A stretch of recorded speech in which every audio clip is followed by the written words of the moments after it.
One Zambia, one nation. Thank you so much for joining us on this bulletin of Zanis News. I'm your presenter, Michelle Rubinda. The headlines. President Hichilema urges Invest Africa to invest in Zambia's energy sector. Global Fund allocates 350 million United States dollars to Zambia's health sector. Zambia Fire Services face challenges in timely response to fire breakouts. And soccer fans highly expectant ahead of the AFCON match between Zambia and Lesotho. The news in detail.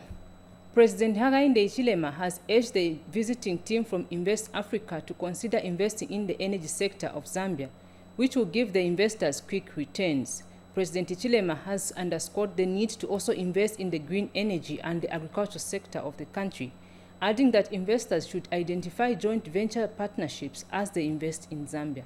The president was speaking at State House today when Invest Africa Chief Executive Officer Karen Taylor and her delegation paid a courtesy call on him.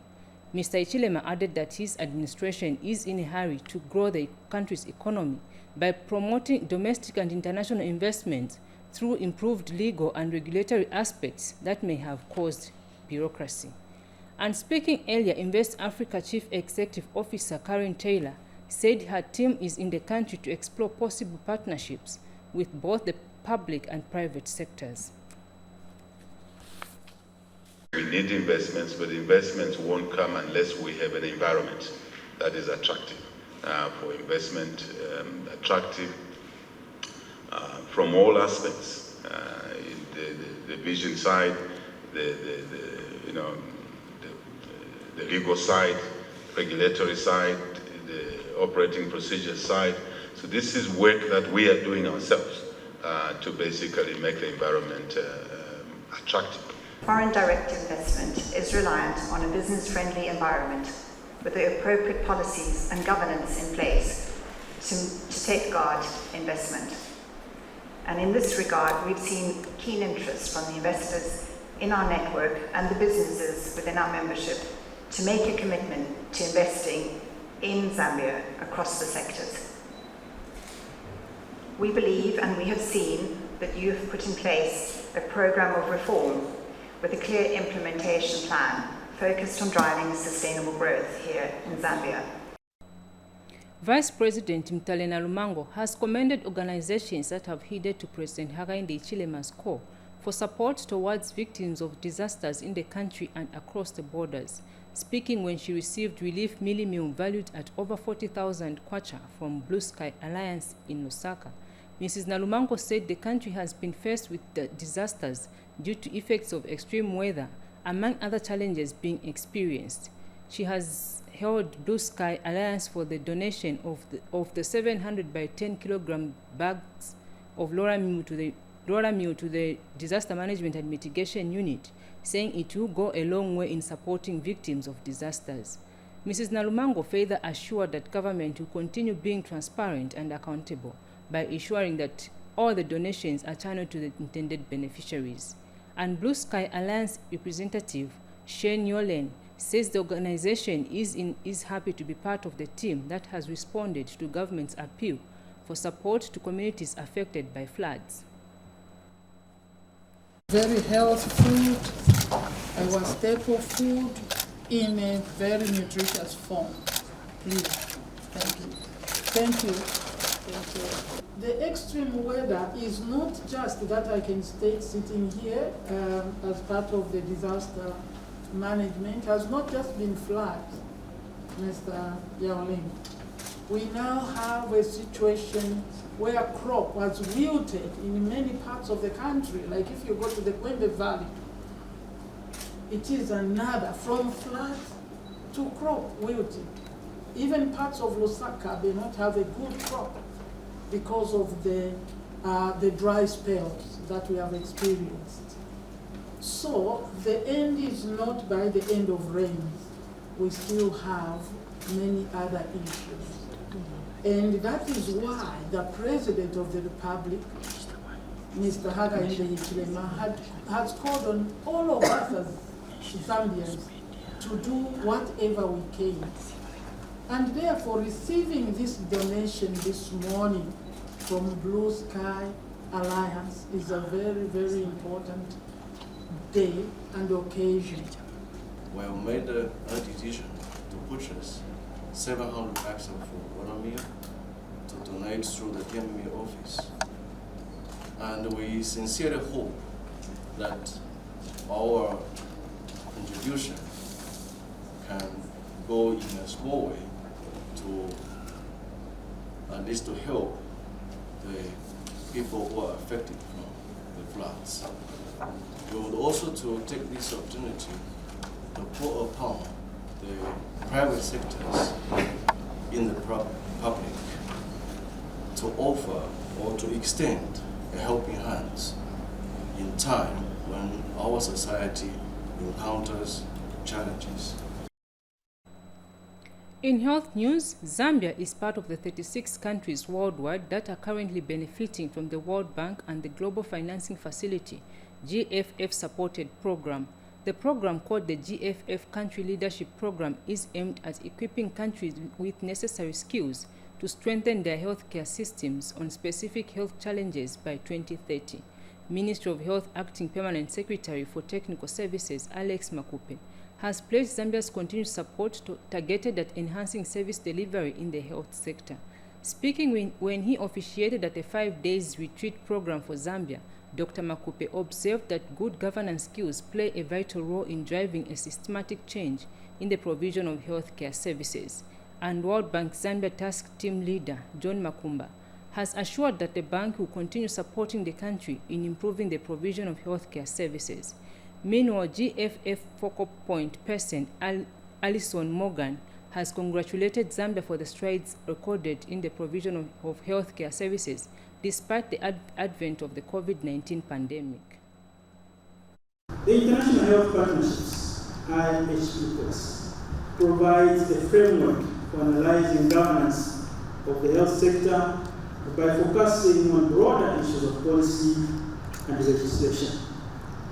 An important development towards strengthening the health sector's leadership and governance in Zambia has been the existence of a stronger sector-wide approach, mechanism for coordination of the participation of the sector partners in the governance of the health sector.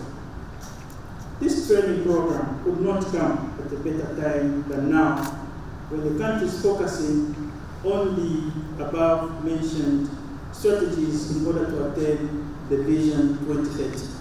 Governments of Zambia over the last few years, despite the disruption of COVID, having invested in the work to develop the investment case, the implementation plan for the Runcan, and the National Health Strategic Plan, which was really a big anchor document for this program this week.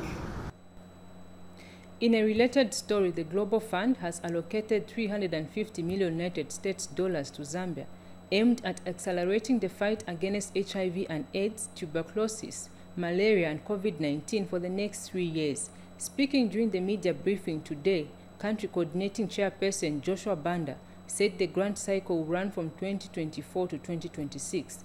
Bishop Banda said HIV programs have received the highest allocation of over $251 million United States dollars, followed by malaria with over $77 million United States dollars.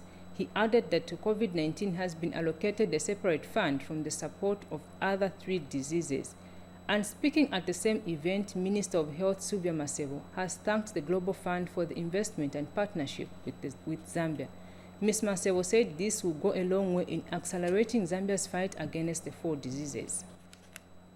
The fund has allocated close to $350 million, covering 3 major diseases, that is malaria, HIV, and tuberculosis. And this is for the next 3-year grant cycle from 2024 to 2026.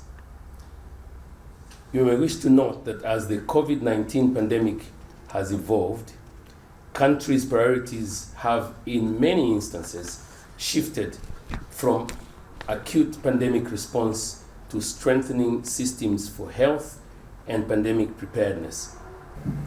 I want to take a moment to express our gratitude to the Global Fund for their incredible partnership with the government of the Republic of Zambia in our fight against HIV and AIDS, TB, malaria, and COVID-19.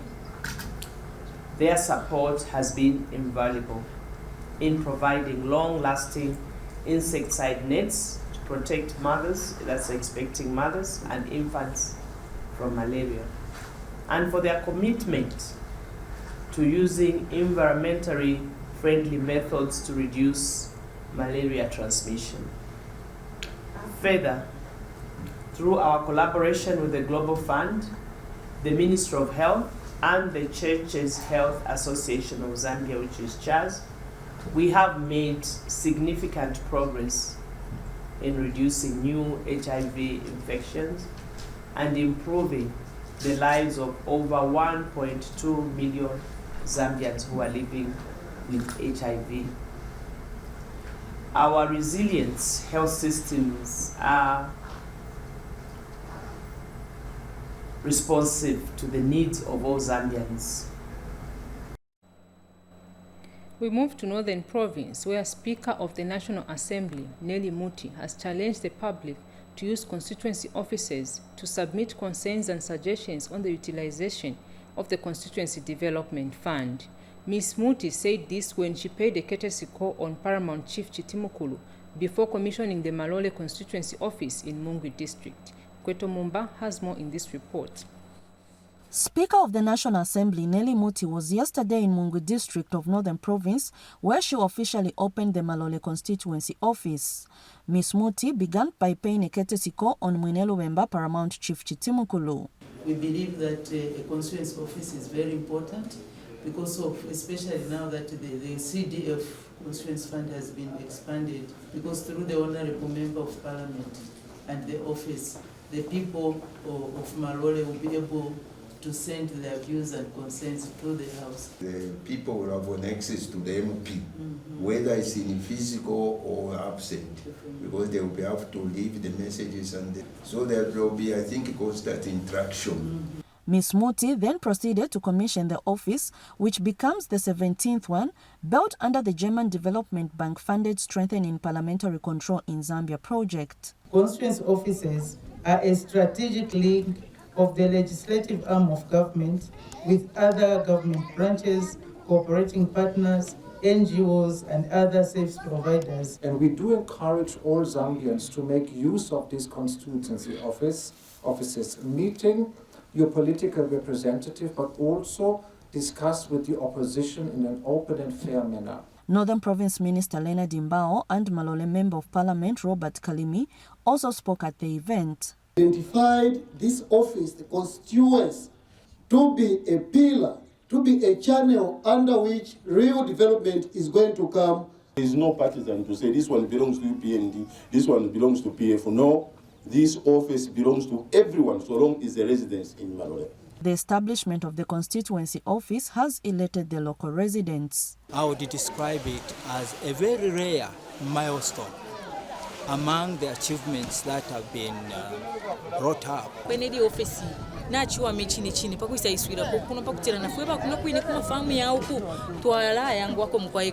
Mumba for Zanis in Mungwi.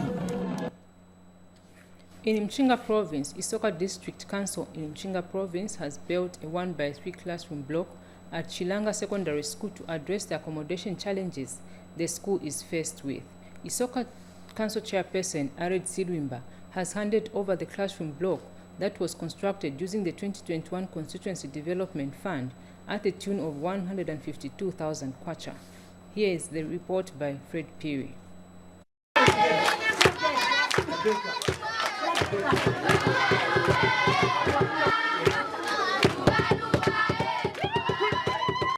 Not even rains could deter Chilanga Primary School pupils to celebrate.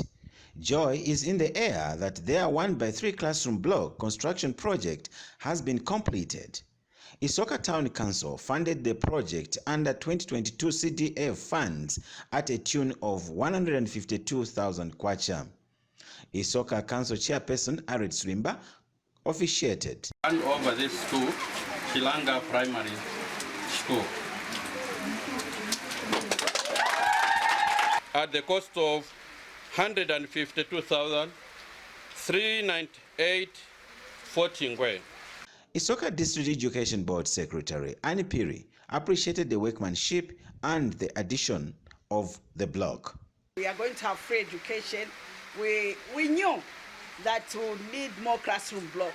So the very fact that we have completed this classroom block is a sure sign that there are good things to come, even with the help of the council. Parents' representative did not hide their joy for this project that transcended through MMD, PF, and completed by UPND. Tukusalifia kuuteko wa UPND kutila mwa kwa president yakaide ichilema pakutuwabulizia kutupa CDF. The people gave a vote of thanks. I would like to thank the government under the able leadership of His Excellency Mr. Hakainde Hichilema for increasing CDF and for funding this project. It's all down to the free education policy that has made classroom space filled up, and the construction of more classroom blocks could be the remedy. Fred Piri, Zanis News, in Isoka, Mchinga Province. Government has advised schools in Lufanyama district to ensure that the Constituency Development Fund bursary component is invested in productive projects like production unit. Lufanyama District Commissioner said this when he visited Lufanyama Boarding School production unit, which has been revamped using CDF. More in this report by Agrippa Silumbwe. Among many challenges most schools have been facing is the provision of adequate foodstuffs to the learners. Lufanyama Boarding on the Copperbelt province is already addressing this problem by resuscitating its production unit project using the CDF bursary component, where it has started growing different vegetables like tomatoes, rape, cabbage, and maize. We are very, very grateful for that gesture from the CDF. We have 111 children that are sponsored by CDF because previously some parents have been struggling to raise money. The council has paid for them. It becomes easier now. The money came at once in our account, and we thought coming up with a garden which is going to produce vegetables, food for the children, is going to supplement enough. At the end of it, we want to support government efforts. The benefit of this project is immense. One lima, which is 50 by 50, per week we'll be having 2,000 kwacha from the tomatoes. Roughly, we are expecting to get about somewhere 50 to 50 something thousand kwacha for the whole cabbages. This initiative has come as an inspiration to many. This is a success story for Lufanyama Boarding School. The school was struggling just to find vegetables to feed the pupils. But I'm very surprised with what I've found here. It's actually a motivation to the school and to us as district administration, because this school will no longer depend on handouts. Government now wants other schools to emulate Lufanyama Boarding in the utilization of Constituency Development Fund. Reporting, I'm Agrippa Silumbwe, Copperbelt Province. The news continues. The Zambia Council of Chief Fire Officers says timely response to fire breakouts is being affected by challenges in mobilizing officers as they are not accommodated in one place like the case is with other defense and security services. Zambia Council of Chief Fire Officers Chairperson Robert Siulu was speaking in Chipata at the ongoing Zambia Council of Chief Fire Officers National Conference. Meanwhile, Eastern Province Minister Peter Piri has assured the servicemen of government support. Abigail Kashweka now reports. They are mostly mocked for what society describes as showing up late whenever their services are required. But meeting at this annual summit in Chipata, firefighters across the country are committing to service. They, however, want some of their pertinent challenges addressed. How do we mobilize at night? There's a calamity that has happened. You want officers to come. How do you mobilize?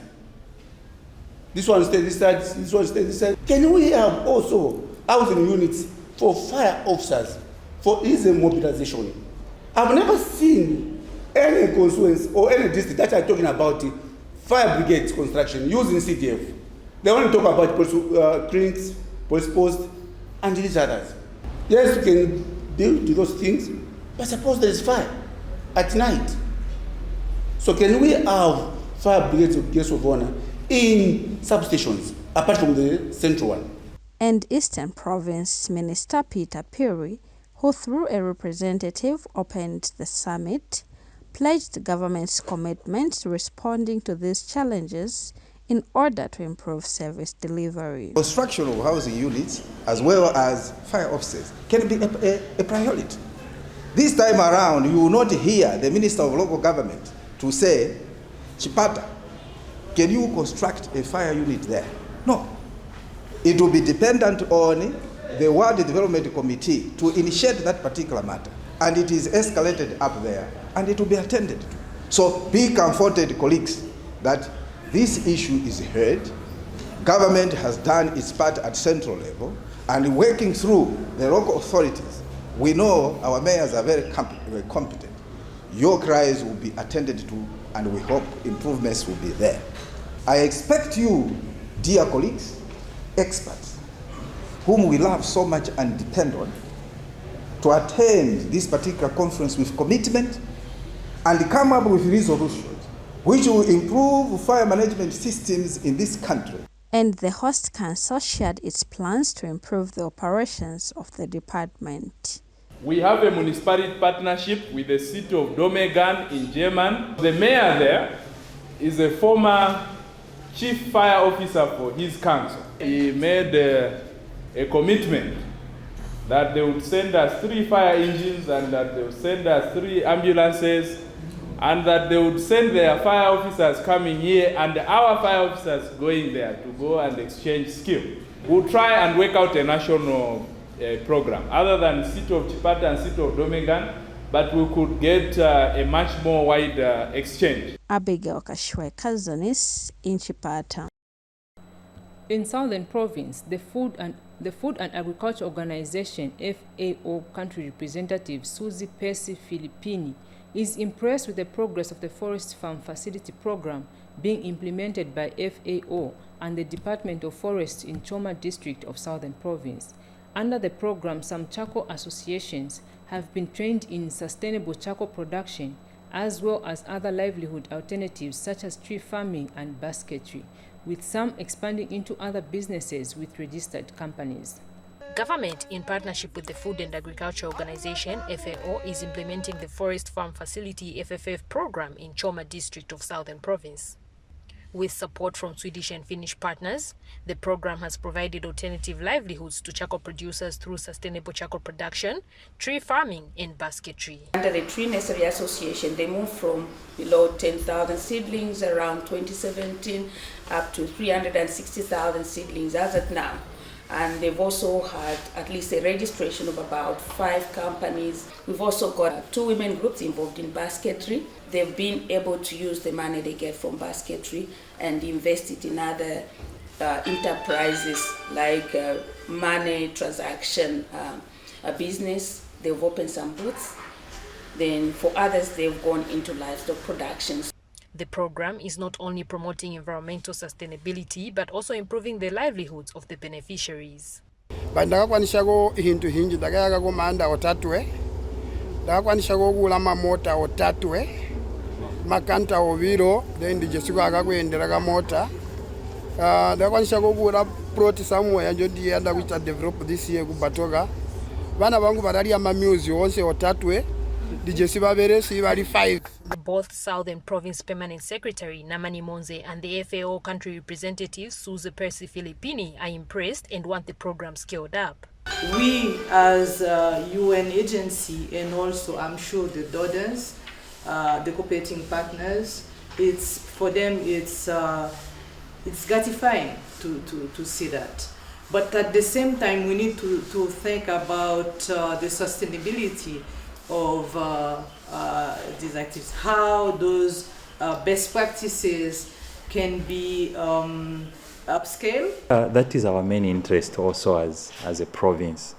One of the things that come in very important I think in terms of upscaling is, for example, how do we get the tree nursery associations and their various cooperatives within or companies apply, for example, for money to do a borehole and do an irrigation scheme. Runia Sakala, Zanis, in Choma District, Southern Province. Still in the news, stakeholders in the water and sanitation sector have expressed confidence that Zambia is on course to attain Sustainable Development Goal number 6, which focuses on universal access to clean water and sanitation by 2030. Mutalekani gives us the details. In 2015, the United Nations adopted 17 Sustainable Development Goals, SDGs, as a universal core to end poverty, protect the planet, and ensure that by 2030, all people enjoy peace and prosperity. SDG number 6 seeks to ensure access to clean water and sanitation by 2030. But how is Zambia faring regarding the attainment of SDG number 6 in time for the 2030 deadline?